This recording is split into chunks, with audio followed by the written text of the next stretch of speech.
saat pemerintah sedang gencar-gencarnya untuk mendorong masyarakat ya bisa mengubah atau menambah perilaku keuangannya dengan berinvestasi, kalau Anda sekarang masuk ke bagian sosial media ya, ke YouTube misalkan seperti itu, maka tiba-tiba akan muncul penawaran-penawaran untuk trading ini, trading itu, trading dengan ini, trading dengan itu. Dan masyarakat mulai bertanya-tanya, sebenarnya trading sama investasi sama nggak sih gitu ya. Dan apa yang harus dipahami, kemudian yang harus dikuasai dalam kedua hal ini, investasi dan trading. Dan mana yang saya pilih? Selamat sore Smart Listener dan juga sahabat yang bergabung. Daripada bingung-bingung mau pilih yang mana, mendingan Anda pilih dulu kami bersama-sama di sore hari ini. Saya bersama dengan Inspirator Pasar Investasi Indonesia, ada Mas Ryan Filbert. Halo, selamat sore Mas Ryan. Ya, selamat sore Mbak Ola, selamat sore kepada Smart Listeners dimanapun Anda berada. Selamat ya, udah turun THR-nya dan gajiannya ya. Loh. Salah ya, justru Mas Ryan yang ngeluarin ya. Saya mau cross check, Mbak Ola udah terima belum kiriman dari siapa saya nggak tahu. Oh oke, udah cross. Udah terima belum ya? Kelihatannya gitu sih, kalau udah terima biasanya diam-diam aja biar nggak diminta gitu. Tapi kelihatannya tren ini udah mulai dari masyarakat ya, para pekerja itu udah mulai turun sih Mas Ryan. Bahkan ada yang 2 hari puasa berjalan itu sudah turun THR-nya. Keren ya. Yes, sehat banget itu pasti perusahaannya ya Mas Ryan ya.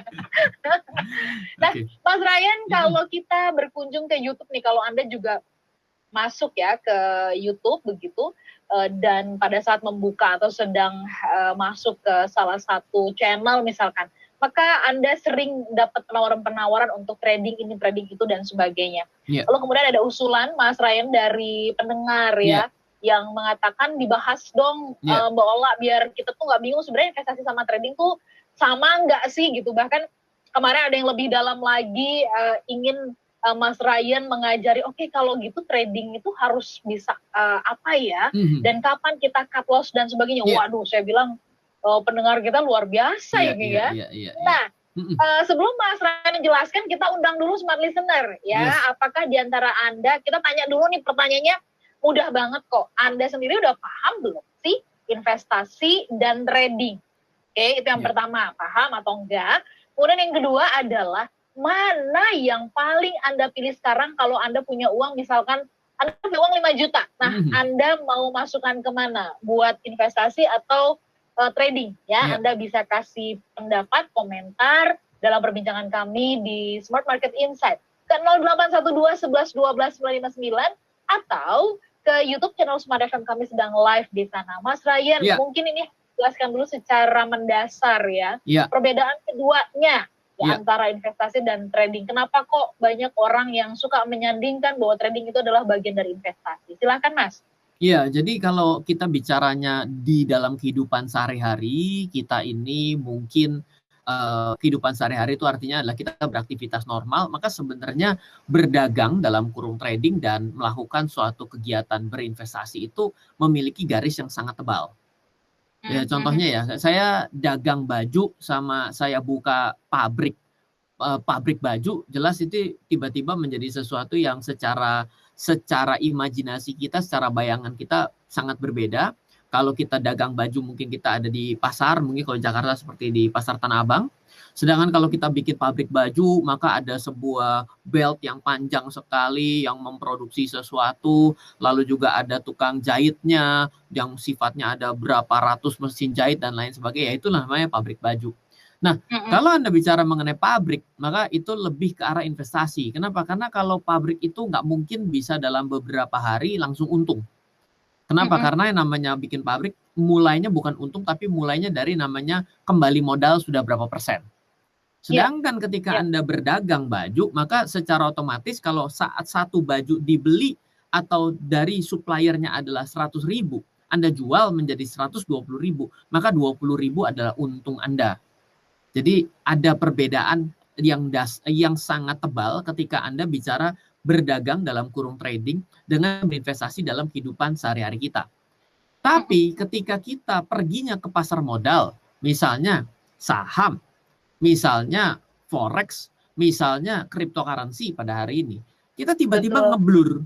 ini sedang yang lebih bagus berdagang atau berinvestasi. Kenapa? Karena sama-sama nggak pegang barangnya dan sama-sama sedemikian mudahnya. Ya sangat mudah, beda dengan cara membuka pabrik. Anda mesti cari tanah dulu, ya kan? Anda mesti cari orang yang bisa setting mesin jahitnya untuk bisa dan lain sebagainya. Sedangkan kalau untuk yang namanya berdagang dan berinvestasi di saham, itu kan sama-sama menggunakan aplikasi yang sama. Ini membuat orang bingung. Sebenarnya kalau saya ditanya mengenai bagaimana cara mendefinisikan berdagang saham dan berinvestasi saham, kalau Anda berdagang saham, yang Anda fokuskan adalah untung dan rugi. Oke, itu kalau berdagang ya, Mas Ryan ya. Kalau berinvestasi saham, yang saya fokuskan adalah saya berapa banyak kepemilikannya di dalam perusahaan itu.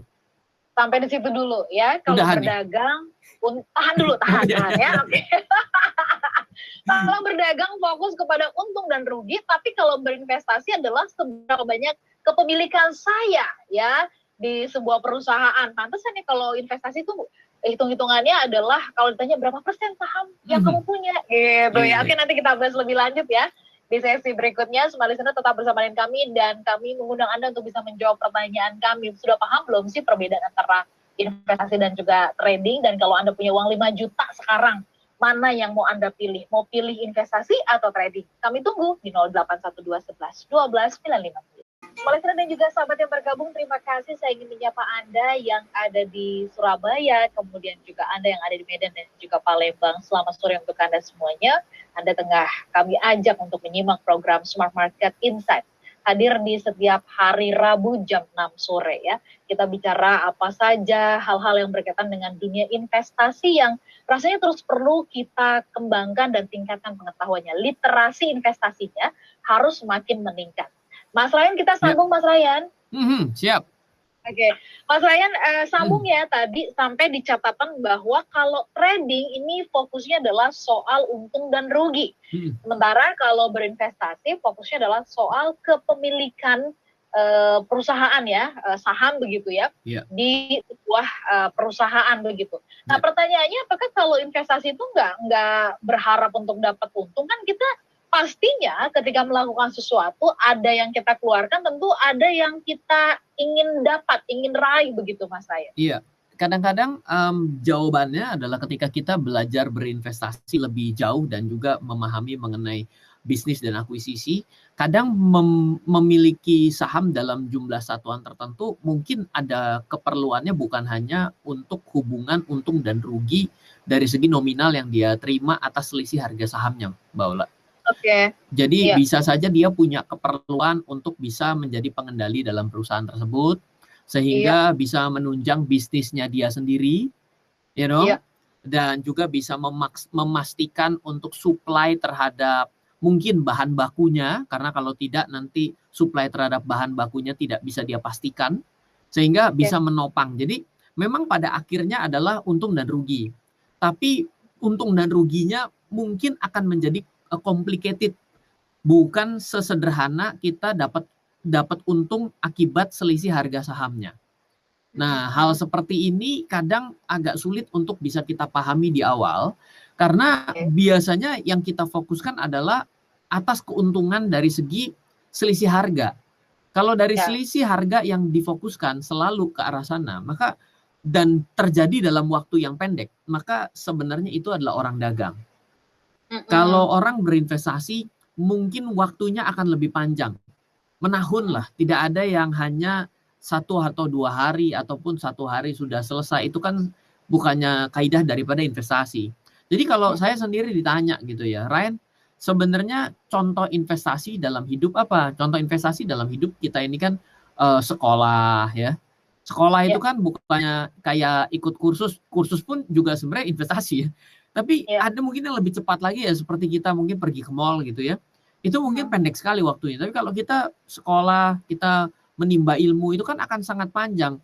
Mulai dari SD, pindah ke SMP, pindah ke SMA, pindah ke kuliah. Itulah investasi pengetahuan. Nah, investasi dalam segi kepemilikan saham, ataupun investasi dalam pasar modal, namanya pasar modal.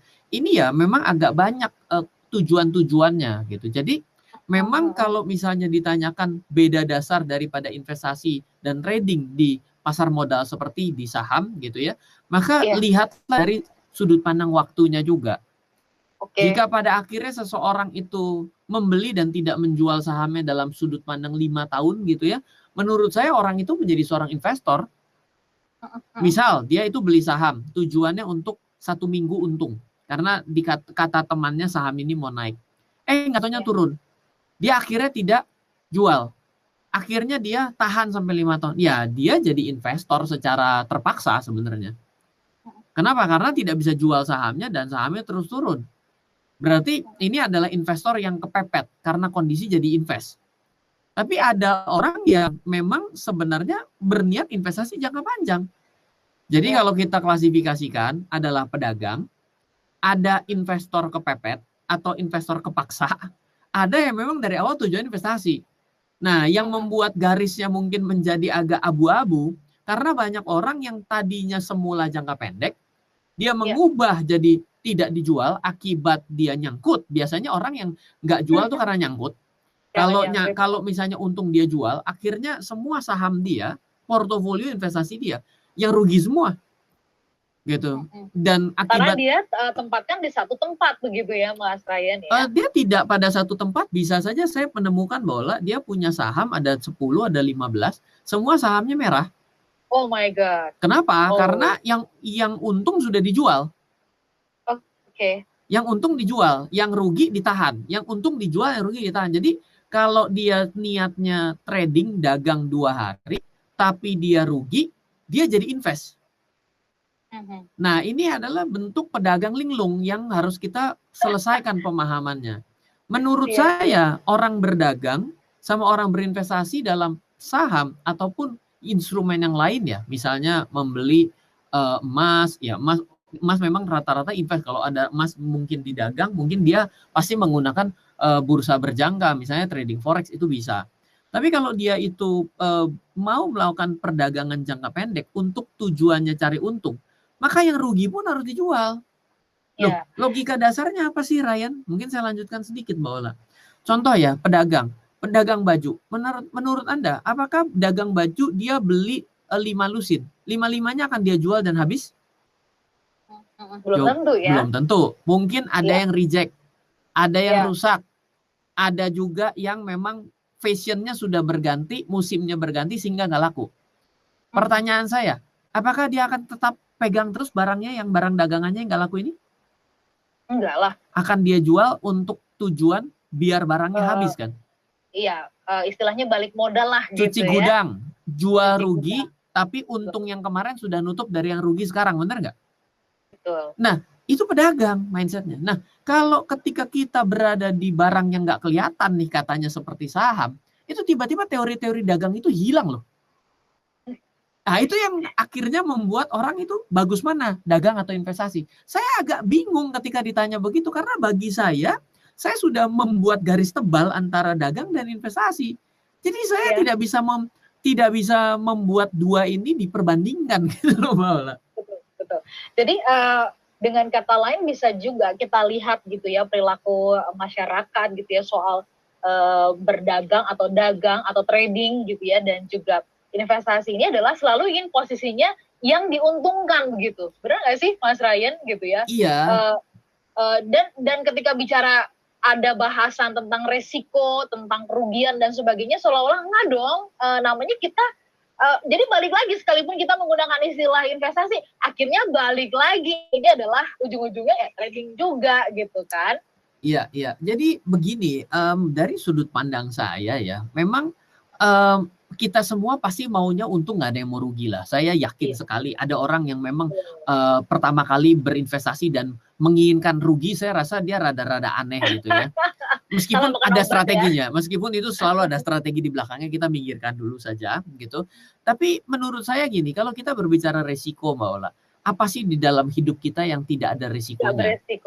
Kita misal kita tiba-tiba lagi jalan nih pulang, kita dihadapkan pada belok kiri dan kanan sama-sama bisa pulang. Anda pilih yang kiri, ternyata macet karena ada perbaikan jalan, macet karena ternyata ada di depan ada kecelakaan. Itu adalah risiko. Dan ternyata kita bertanya, bagaimana kalau tadi kita ambil yang kanan? Itu udah nggak usah ditanya. Kenapa? Karena kita sudah ada di kiri kan. Dan Betul. itu sudah menjadi risiko dalam hidup kita. Nah, kita kadang tidak mau mengakui bahwa adanya risiko dalam hidup kita. Dan itu terjadi bukan anak muda, anak tua, anak angkatan manapun, itu selalu kayak gitu. Yang sudah punya dana lebih pun punya pemahaman kayak gitu. Saya ketemu banyak loh, yang dia selalu maunya untung tanpa mau melihat rugi. Biasanya nih yang kayak begini, itu malah ruginya gede. Kalau seketika dia kena, dia akan ruginya gede. Mungkin satu, dia akan masuk ke dalam investasi yang terlalu menjanjikan. Overvaluation. Overvaluation itu kan seperti melihat sesuatu yang langit-langitnya terasa tidak ada ujungnya gitu kan. Wah, bagus. Akhirnya enggak. Dan dia menempatkan. Dari sisi resikonya sendiri, Mas Ryan, benarkah bahwa trading itu jauh lebih ringan resikonya dibandingkan investasi ya? Karena banyak yang mengatakan juga kalau trading kan kita jauh lebih bisa mengontrol ketimbang investasi. Nah, bagaimana tanggapan Mas Ryan gitu soal resiko dan besaran resiko dan kemudian controllable-nya ini gitu, antara trading dengan investasi? Iya, secara psikisnya gini, kita bilang bahwa karena ini adalah sesuatu yang jangka pendek, maka membuat kita risikonya menjadi lebih kecil, betul ya? Dianggapnya begitu ya. Ada logika kita begitu berjalan ya. Sedangkan ada penerima Nobel ya, Eugene Fama, dia mengatakan dalam Nobelnya itu adalah ternyata in the short run, dalam jangka pendek itu market bergerak secara random walk. Bergerak secara boleh dibilang tidak menentu, tidak jelas dasarnya apa dia bergerak ke sana dalam jangka pendek. Maka boleh dibilang dengan statement dari penerima Nobel ini boleh dikatakan adalah orang-orang yang terlalu pendek melihat pasar, sebenarnya dia sedang berjudi. Yang terlalu pendek melihat pasar, dia sebenarnya sedang berjudi. Sampai di situ dulu ya, Mas Ryan ya. Smart listener, pastikan Anda tadi menyimak dari awal perbincangan kita, jangan sampai nanti Anda mengutip dan mengatakan, narasumbernya Semanda FM ngajarin berjudi. Salah kaprah ya. Oke, kita bahas nanti di sesi berikutnya, karena tadi Mas Ryan menyampaikan orang yang hanya melihat investasi dalam hal jangka pendek saja, lingkup jangka pendek begitu, melihat kira-kira pasar, bukan melihat investasi, ya, melihat pasar dalam kurun waktu yang jangka pendek itu sama dengan ya kurang lebih sosok dengan kayak berjudi. Oke, kita bahas nanti ya. Jangan Anda cuman kutip berjudinya doang gitu. Ryan Filbert sama dengan ayo berjudi. Nah, itu salah ya. Kita simak nanti penjelasan lebih dalamnya di sesi berikutnya. Mau pilih mana, trading atau investasi? Itu yang menjadi topik kami di kesempatan sore hari ini, dan Anda punya kesempatan menjawab juga. Kalau Anda sendiri sudah paham belum sih investasi dan juga trading? Oke, kalau Anda sudah paham, yes, bisa dijelaskan sedikit versi Anda. Dan kalau Anda punya uang, ya dapat uang rezeki 5 juta, Anda mau pilih buat apa? Trading atau investasi? Silakan dikirim ke 0812 11 12 959. Listener dan juga sahabat yang bergabung, sambil Anda kami ajak juga untuk berbincang lebih jauh ya, mau pilih mana trading atau investasi gitu. Dan anggap saja kami menawarkan uang 5 juta kepada Anda. Anda mau pilih yang mana? Ya, buat trading atau buat saham, dan mungkin Anda juga bisa kasih tanggapan ya. Apakah Anda sudah benar-benar paham antara investasi dan juga trading, atau masih yang sekedar mengikuti tren-tren aja gitu ya, lagi happening dibahas, atau bahkan ada yang nunjukin gitu kan, nih saya nih trading nih gitu. Seperti itu ya, di sosial media kan lagi ramai begitu. Tapi kami juga mengingatkan kepada Anda tadi dalam berita BBC yang kami hadirkan, kita tahu bahwa India mengalami tsunami virus corona. Tetap hati-hati ya, Smart Listener, jangan memaksakan diri untuk mudik begitu. Tetap stay di Jakarta saja nggak apa-apa, kami temani begitu ya nanti pada saat Lebaran, untuk kita bisa mencegah penularan COVID-19 lebih parah lagi. Kita berharapnya tahun ini sampai ke akhir tahun kita tuh udah bisa benar-benar bergerak, mungkin mau bikin event ya, mengadakan pekerjaan yang jauh lebih besar lagi dampaknya. Jadi kita punya pertumbuhan ekonomi yang lebih sehat ya. Oke, kita sambung ya. Mas Ryan tadi sampai di kalau kita hanya fokus kepada pasar dalam jangka pendek ini, ya Mas Ryan samakan analoginya sama kayak kita berjudi. Kenapa dianalogikan sama kayak berjudi? Berjudi itu saya ya di dalam pikiran saya itu ada meja ya. Kalau judi online enggak ya? Judi online tetap ya ada mejanya juga kan? Nggak tahu saya, Mbak Ola mungkin ya. Mau bisa kasih gambaran sini. Hebat juga nih. Lagi pengen coba. Oh siap. Nggak ngelihat aja Mas, karena aku pengen merasakan orang-orang yang gagal judi online tuh kayak apa gitu. Begini, saya coba garis bawahi sekali lagi, jangan salah paham. Jadi ada seorang penerima Nobel, artinya adalah penerima Nobel lebih pintar dari kita semua gitu ya, namanya Eugene Fama. Dia mengatakan dalam apa yang membuat dia menerima Nobel adalah dalam jangka pendek, in the short run, market itu bergerak secara random walk. Artinya bisa dikatakan begini ya, kalau ditanya, misalnya kan sering sekali ada orang tanya ya, kok saham itu bisa naik gitu, kok turun ya. Nah itu kalau dalam keadaan yang sangat pendek seperti itu, variabel-variabelnya itu menjadi tidak ada hubungannya dengan kinerja perusahaannya. Kadang-kadang cuma karena saya mungkin karena saya dianggap orang yang punya pengaruh dalam dunia keuangan, saya nulis akan sebuah perusahaan tiba-tiba terkerek ikut naik. Berarti kan tidak ada suatu korelasi yang jelas antara kenaikan saham dengan sebuah kondisi perusahaan itu sendiri. Berarti kan juga sama dengan bisa saja perusahaannya dirilis dalam keadaan baik, tapi justru malah mengalami penurunan. Sehingga kita seperti melakukan menebak apakah akan naik dan turun. Dan saya katakan juga ketika Anda menebak di kondisi pasar, misal Anda trading saham atau apapun ya yang sifatnya pasti ada broker fee gitu ya, karena kalau tidak broker Anda yang menyediakan platform Anda mau makan dari mana gitu ya. Maka coba kita berpikir ya, peluang itu kan cuma 3 ya, pasar naik, pasar mendatar, pasar turun. Nah kalau kita itu 3 peluang ya, cuma 3, pasar naik, pasar nggak kemana-mana, pasar turun. Kalau misalnya kita di saham di Indonesia, maka kan untuk kita untung itu adalah pasar apa Mbak Ola kira-kira? Pasar naik, pasar nggak kemana-mana, atau pasar turun yang membuat kita beli saham itu bisa dapat ngerasain keuntungan tuh yang mana? Pada saat pasar turun. Pasar turun, pasar naik dong Mbak. Kalau pasarnya naik kan kita beli. Ya, kalau pada saat membeli mau banyak ya punya kepemilikan ya pada saat pasar turun gitu kan, karena pasti harga lagi turun. Betul. Kan? Tapi kalau sekarang kita beli, berarti kan apakah ketika pasar turun kita merasa senang? Tidak, berarti kita rugi. Ketika pasar tidak kemana-mana, apakah kita untung? Atau rugi? Enggak untung, enggak rugi juga. Salah. Jawabannya adalah rugi juga. Rugi waktu dan tetap harus bayar broker fee. Iya dong? Oh iya, betul. Akan tetap kena broker fee. Karena biar gimana pun kita menggunakan jasa dia gitu ya. Betul. Jadi broker Anda itu tidak pernah peduli akan Anda untung dan rugi. Mereka ketika Anda memencet tombol buy, mereka hanya mengatakan good luck, semoga Anda beruntung, dan thank you karena sudah membayar broker fee. Tidak ada yang lain. Tidak ada kepentingan dengan untung dan rugi Anda. Nah, jadi kita itu kalau mau untung, pasar harus naik. Dan kalau naiknya tidak lebih daripada besaran broker fee Anda, maka Anda juga rugi. Jadi boleh dibilang Anda tuh punya peluang dalam melakukan transaksi. Kalau Anda nebak, itu cuma 1/3, tapi kurang dari 1/3 untuk benar.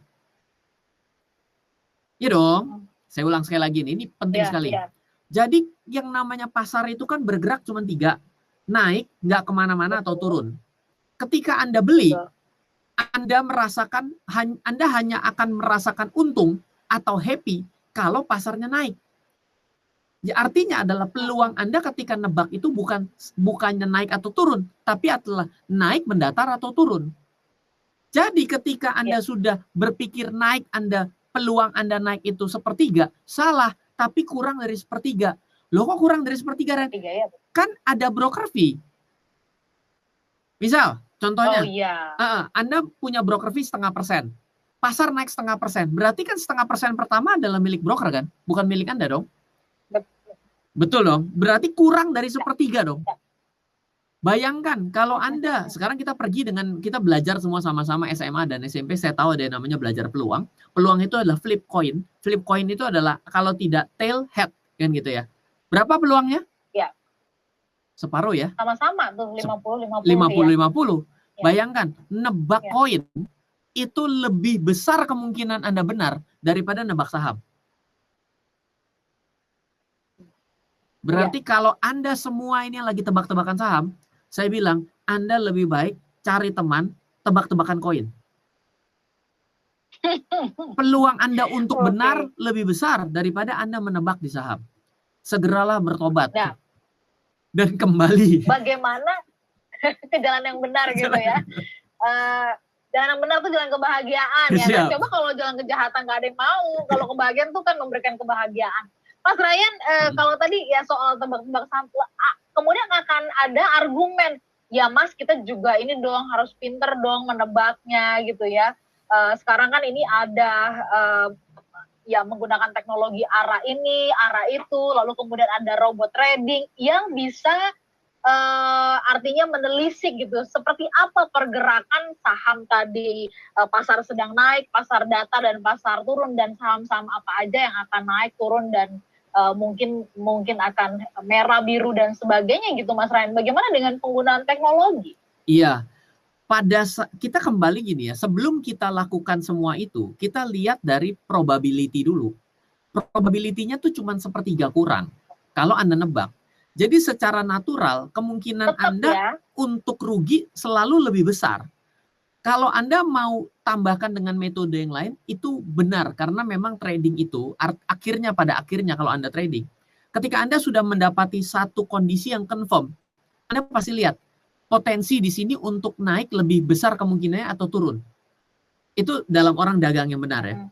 Anda sudah mendapatkan suatu kondisi saham, sudah ada di dalam semua kriteria Anda. Anda akan lihat dulu, oke, peluang turun dan naik, berapa banding berapa? Oh, gedean peluang naiknya, baik, saya ambil. Oh, ini sudah oke, tapi peluang turunnya lebih besar, saya tidak ambil. Pada akhirnya memang ada garda kedua setelah Anda punya analisa. Jadi garda 0 adalah tanpa punya analisa, yaitu hanya nebak. Anda bahaya. Garda selanjutnya adalah ketika Anda memiliki analisa. Setelah selanjutnya daripada layer ini, Anda harus bisa mengukur potensi untung dan rugi. Nah, kalau Anda mau menajamkan hal ini, yes, Mbak Ola? Ya, teruskan dulu Mas Ryan, tadi saya langsung tergelitik. Anda harus tahu potensi gimana ngitungnya ya gitu. Ya, baik. Oke, saya lanjutkan. Di bagian yang terakhir, silahkan Anda cari alat untuk mempertajam analisa pertama Anda. Silahkan mau pakai robot jaga lilin ya kan, ngeliatin berapa banyak kucing yang datang ke rumah Anda boleh, terserah, itu metodologi Anda. Kita tidak bicarakan itu karena setiap orang punya metode seperti itu. Metodologi, ya. Baik. Itu harus clear dulu ya, karena kan banyak yang mengatakan dengan artinya yang tadi perlu dipahami yang sangat mendasar itu adalah bahwa pada saat Anda menebak potensi untungnya tuh sekian ya, sepertiga gitu, dan kemungkinan rugi tentu saja akan jauh lebih besar begitu, karena ini kan tebak-tebakan. Makanya jangan nebak. Makanya saya mau arahnya ke sana. Bahkan menganalogikan ya lebih baik tebak-tebakan koin ketimbang tebak-tebakan saham. Iya, kalau Anda sudah niatnya datang untuk nebak, lebih baik nebak yang lain gitu. Ya, baik. Kalau begitu Mas Ryan, ini menurut pendapatnya Pak Peter ya, bagaimana dengan mereka yang berprofesi trader ya, Mas Ryan, dan itu jangkanya udah lama artinya begitu, dan menurut dia kalau untuk kebutuhan jangka pendek ya mendingan dengan trading karena bisa mendapatkan profit setiap harinya. Setuju saya. Kita bahas nanti di sesi berikutnya. Nanti. Kita siap. Sambung. Oke. Ya, kita jeda dulu Mas Ryan ya, sambil kita coba meresapi, menghayati penjelasannya Mas Ryan ya, karena anggaplah kami ini memang benar-benar sangat awam sekali soal investasi dan juga trading. Kami jeda untuk satu sesi yang terakhir. Teman trading juga sahabat yang bergabung, seru-seru nih pendapat dari Anda yang sudah bergabung ya, baik yang ada di YouTube atau juga di WhatsApp ya. Ada Pak Peter tadi yang berkomentar, Mas Ryan kalau jangka pendek Mas saya pilih trading aja tuh 5 juta katanya bisa dijadiin buat profit keuntungan sehari-hari ya untuk kebutuhan sehari-hari ketimbang investasi yang lebih panjang. Apa pendapatnya Mas Ryan? Kemudian di YouTube ada Mas Ahmad Aulia. Selamat berbuka puasa. Terima kasih Mas Ahmad Aulia di Palembang. Kalau saya katanya udah nggak percaya lagi sama investasi. Waduh, parah nih ya di bursa katanya begitu. Tapi bagus trading aja ya. Contohnya beberapa tahun lalu ya. Sempat ada mungkin ini salah satu saham harganya 8.000 gitu ya. Sekarang lihat cuma Rp60. Oh, depannya B. Gitu, ya. Nggak tahu ya. Iya. Oke, gimana Mas Ryan tanggapannya? Iya, nanti saya punya uang 5 juta, besok cuma tinggal harga 5.000 lagi.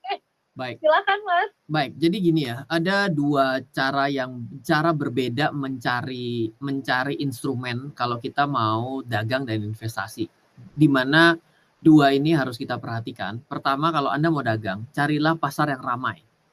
Carilah instrumen, carilah saham, carilah cryptocurrency, carilah pasar yang manapun yang ramai, yang teramai. Kenapa? Ketika ramai, kemungkinan untuk terjadi pasar persaingan sempurna itu akan semakin besar. Sehingga beli dan jual itu memang benar-benar beradu dengan sengit, ibaratnya seperti itu. Itu adalah resep Anda dagang. Dan kalau Anda dagang, kalau misalnya dibilang dengan uang yang sedikit, saya lebih baik trading, itu adalah pemahaman yang tidak salah. Tapi ketika Anda berpikir bahwa dengan uang yang sedikit Anda juga tidak bisa berinvestasi, di mana investasi itu sebenarnya harus dilakukan sangat lama. Misalnya saya bilang ya, kalau investasi itu 5 tahun itu belum terasa. Apalagi investasi saham, Anda baru bisa mulai merasakan itu setelah melewati tahun ke-10. Melewati setidaknya 1 kali resesi. Itu Anda akan santai mau pasarnya turun akibat corona, entah akibat apa kejadian, itu Anda akan santai. Uang Anda akan terasa tetap lebih strong dibandingkan penurunan pasar itu. Kalau tidak percaya, tanya teman-teman Anda yang sudah berinvestasi sudah 10 tahun dan coba tanyakan portofolio dia apakah lebih jelek dibandingkan penurunan pasar 2008 ke 2010 gitu ya. Dan setelah itu ketika kita berbicara mengenai investasi, cara melihatnya justru terbalik. Bukan melihat dari yang pasarnya paling ramai. Tapi carilah yang memiliki prospek yang baik dan memiliki kinerja yang baik ke belakang dan prospek yang baik ke depan. Jadi kalau cerita kisah kasih dari si 8.000 menjadi 60 perak itu, pada hari itu di tahun 2008 pun saya juga punya uang sekolah di sana. Tapi uang sekolahnya berhasil saya selesaikan ketika kembali ke 3.000 gitu ya. Itu pada waktu di 8.000 itu semua orang tuh sebenarnya sadar kok bahwa menggunakan hutang berlebihan. Nilai valuasinya terlalu mahal. Tapi kita deny akan hal itu karena melihat bahwa ini rame, ini bagus. Atas apa bagusnya ketika si laporan keuangannya tidak mengatakan seperti itu. Jadi beda melihat. Kalau investasi itu kembali melihat dasarnya, perusahaannya. Itu yang harus Anda lihat. Tapi kalau Anda membeli ketika hari ini pun perusahaan konsumer akibat pertumbuhan ekonomi yang belum kembali dan harganya terus mengalami penurunan, saya tetap berani membeli. Kenapa? Karena saya tahu kinerja masa lalunya, saya tahu kekuatan perusahaannya, saya tahu cash flow perusahaannya, saya tahu strategi perusahaannya. Saya tidak takut. Karena saya sudah mengenal itu sudah lama. Makanya investasi itu harus di tempat yang Anda bisa kenali dengan baik. Pantes ya, bolak-balik Mas Ryan tuh mengatakan gitu ya, sebelum membeli saham, lihat portofolionya, yang paling mudah kita lihat laporan atau kinerja keuangan perusahaan tersebut begitu.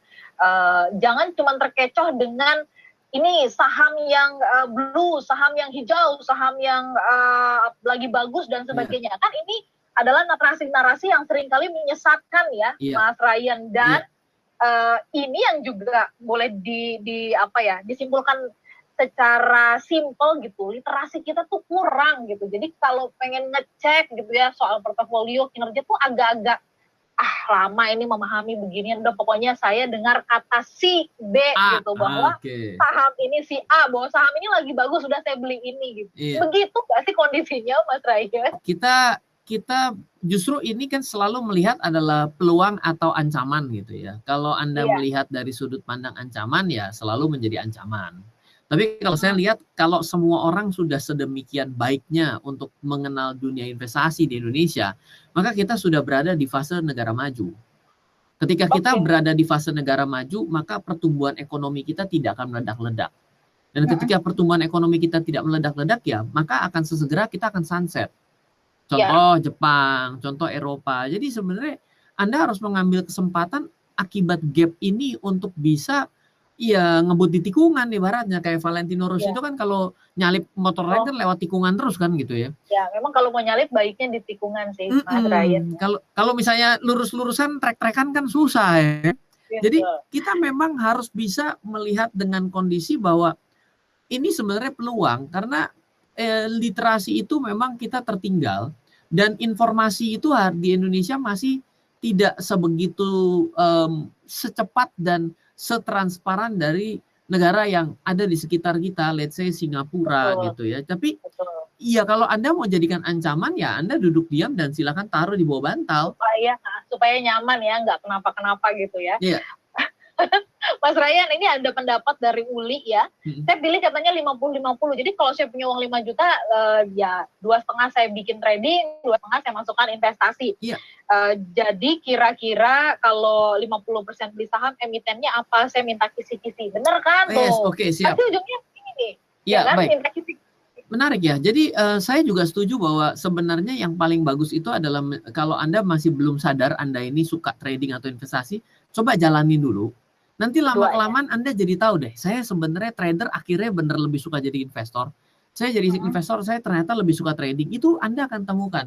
Dan jalani dua-duanya tidak pernah salah. Kenapa? Karena investasi itu bicaranya adalah elemen waktu. Sedini Anda memulai, sedini Anda akan diuntungkan. Bukan elemen uang yang besar-besaran ya. Kalau uang besar-besaran ya tentunya Anda aman lah ya kan. Orang kaya tambah investasi tambah kaya gitu ya. Yang repot ini kan yang pas-pasan dan minus ini loh, bagaimana caranya untuk bisa pindah golongan jadi orang kaya ya kan. Jadi kan arah sana. Nah, kalau bicara mengenai kisi-kisi Mbak, pada hari ini Mbak Uli gampang sekali. Coba cari perusahaan-perusahaan yang masih bisa tetap untung dalam tekanan tahun 2020. Maka ini adalah salah untung dan stabil kalau bisa, atau turunnya tidak sebegitu parah dibandingkan teman-temannya. Itu adalah ciri-ciri perusahaan yang sustain.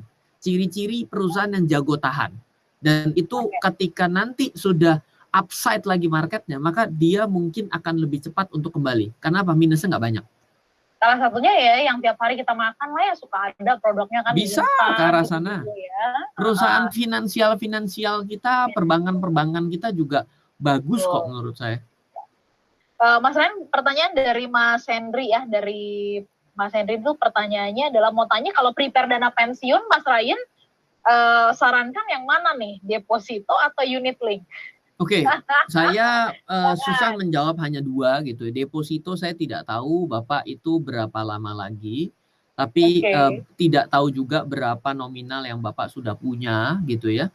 Coba saya dengan keterbatasan waktu ini saya tidak bisa berikan, tapi PR-nya adalah durasi dan nominal yang hari ini sudah punya, dan berapa nominal yang mau ditaruh lagi untuk sampai dengan hari pensiunnya. Dan tidak tahu berapa besar kebutuhannya setelah pensiun, itu juga menjadi elemen penting. Dan tidak tahu mau pensiunnya di 55, 60, atau 65.